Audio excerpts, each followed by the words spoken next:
Vamos começar aprendendo como fazer a capa e a folha de rosto, também chamada de contracapa, isso dentro das normas da ABNT. Tá? Para o projeto, ou alguns chamam de pré-projeto, você faz uso dessa estrutura de capa e folha de rosto. Tá? Na redação em si do PI, do PI lá da nossa escola técnica, né?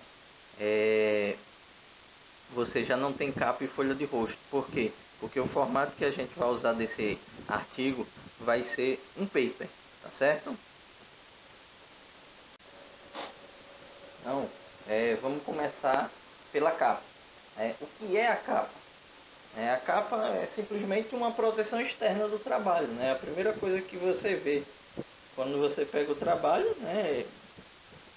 Pegando pela frente, logicamente, você vai ver a primeira coisa, a capa, tá certo? Então, nada mais é que uma proteção externa do trabalho. O que deve constar na capa? Primeiro, nome da instituição, tá? Tem regra? Tem uma regrinha lá, como colocar o nome da instituição, qual a fonte que deve utilizar, qual o tamanho, se é negrito, se não é, se é itálico, se não é, tá? A gente vai ver um pouquinho mais para frente quando a gente vê o modelo. Nome do autor, também vai ter a regrinha lá na frente. Título, tá? Local, mês e ano de conclusão, tá? Pronto, isso basicamente, esses são os dados que tem que ter na minha capa, segundo as normas da ABNT.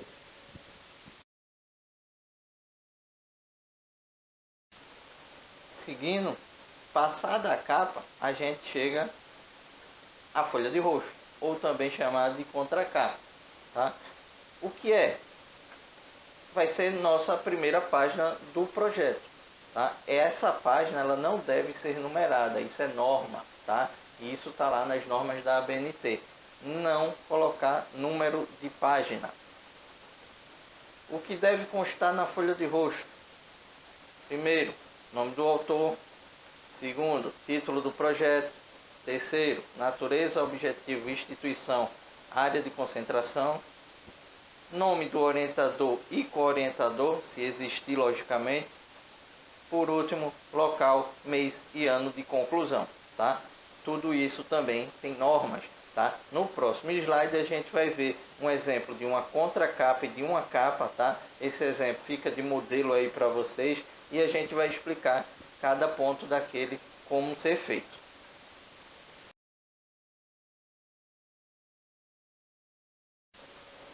Então, vamos ao nosso modelo de capa e folha de rosto. Veja, primeira coisa, nome da instituição. Nome da instituição de ensino. Qual é o tamanho? Entre parênteses está lá, tamanho 14, fonte Arial, negrito. Então, negrito, tá? Uma coisa que foi esquecida aqui de colocar, tudo em maiúsculo, tá? Tudo em maiúsculo. Fonte Arial, tamanho 14, negrito. Abaixo, nome do aluno. Nome do aluno vai ter que vir tamanho 14, fonte Arial, tá? Todo maiúsculo também. Não é negrito. Nesse caso não é negrito. Veja. Próximo, título do trabalho. Esse título ele é maiúsculo e negrito, tá? O subtítulo não é maiúsculo, tá? Não é maiúsculo e nem é negrito. Então, mais uma vez, título negrito maiúsculo. Subtítulo nem negrito nem maiúsculo, certo? Tamanho 14, fonte Arial, certo? Percebam o seguinte, entre nome da instituição e título existe o nome do aluno. Então, tentem dividir esse espaço entre nome do aluno e nome da instituição e nome do aluno e título do trabalho. Tentem fazer uma divisão certinha, tá? O espaço que tiver de um para o outro ser o mesmo, tá? Tanto entre nome da instituição e nome do aluno, quanto entre nome e título do trabalho, ser basicamente o mesmo espaço, tá certo?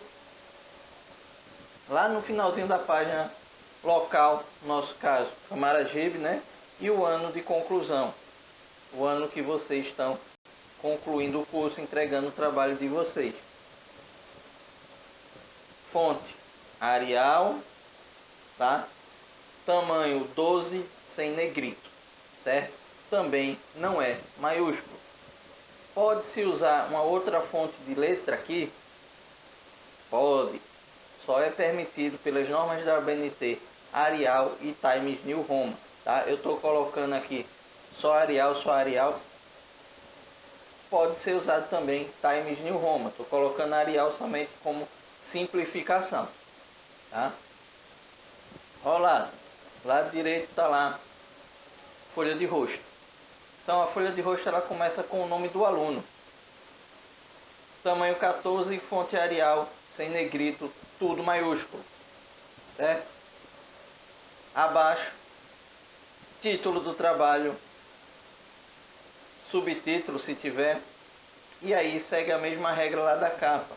Título todo em maiúsculo, negrito, subtítulo nem negrito nem é todo em maiúsculo, tá? Tamanho 14, fonte Arial, tá?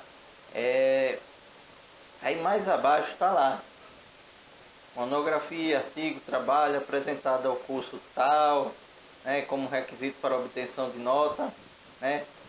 Tem que ter esse textinho aqui com o nome do orientador logo abaixo. Detalhe, esse recuo que é feito aqui é 4 centímetros.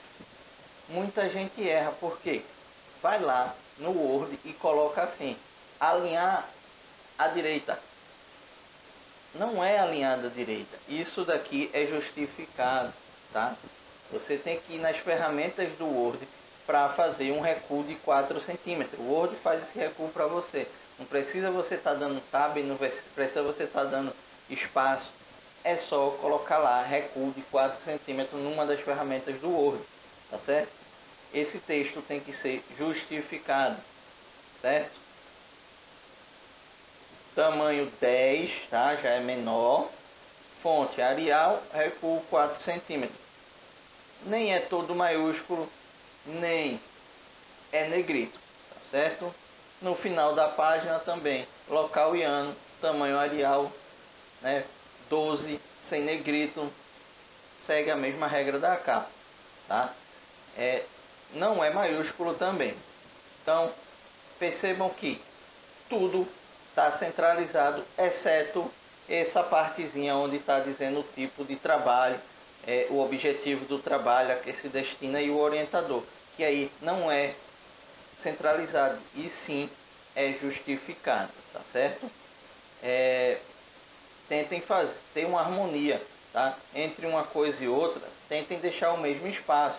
Por exemplo, entre nome do aluno e título do trabalho, tem um espaço entre o subtítulo e esse texto aqui, onde diz monografia, artigo, trabalho, ter mais ou menos o mesmo espaço, tá? Depois desse texto, entre o local lá, tentem deixar o mesmo espaço, tá? Tentem fazer uma coisa mais harmoniosa para que fique um negócio mais bonito, tá certo?